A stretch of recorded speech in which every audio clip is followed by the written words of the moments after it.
Assalamualaikum warahmatullahi wabarakatuh. Perkenalkan, nama saya Safira, Stambuk A2419084. Saya merupakan mahasiswa program studi pendidikan fisika Universitas Tadulako. Baiklah, di sini saya akan sedikit menjelaskan mengenai percobaan impuls.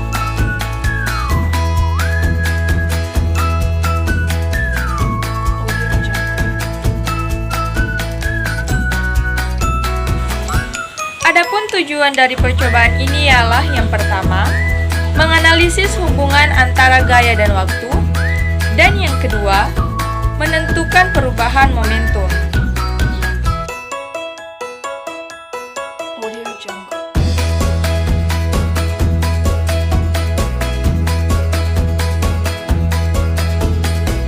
Dalam ilmu fisika, momentum didefinisikan sebagai besaran yang dimiliki oleh benda yang bergerak. Besarnya momentum akan bergantung kepada massa dan kecepatan dari benda tersebut.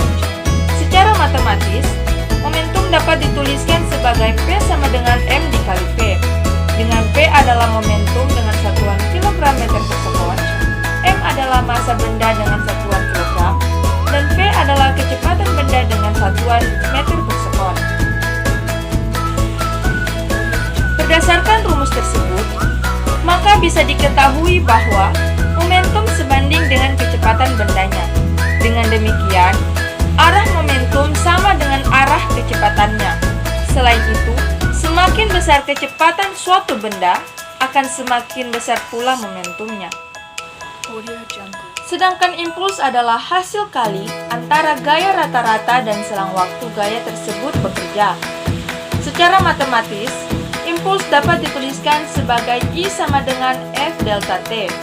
Dengan I adalah impuls dalam Ns, F adalah gaya yang diberikan dalam Newton, dan delta T adalah selang waktu dalam sekon.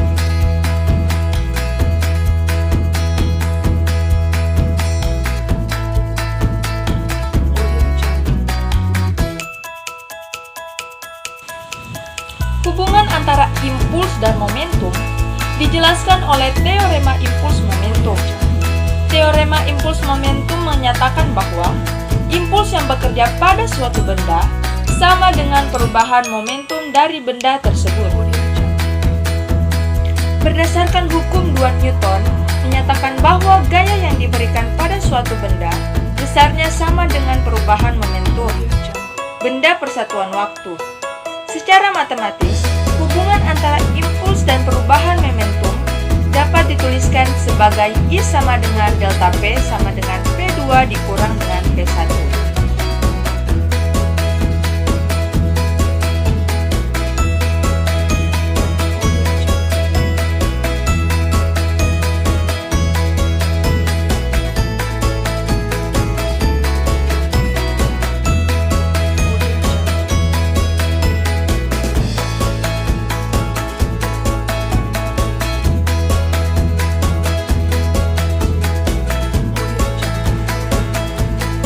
Adapun fungsi alat dan bahan pada percobaan ini ialah yang pertama, paskar sistem 1,2 meter berfungsi sebagai lintasan kereta atau paskar.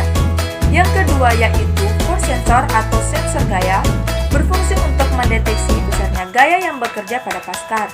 Yang ketiga yaitu mass balance berfungsi sebagai beban kereta. Yang keempat, 800 universal interface berfungsi sebagai penghubung antara motion sensor dan Pascal capstan software. Yang kelima yaitu Pascal capstan software berfungsi untuk menampilkan grafik hubungan antara gaya dan waktu. Yang keenam yaitu bumper tipe. Pada percobaan kali ini kita menggunakan 2 bumper tipe. Yang pertama itu tipe light string dan heavy string yang berfungsi untuk memantulkan kembali paskar ketika mencapai sensor gaya. Yang ketujuh yaitu paskar. Paskar yang digunakan sebagai objek dalam pengamatan.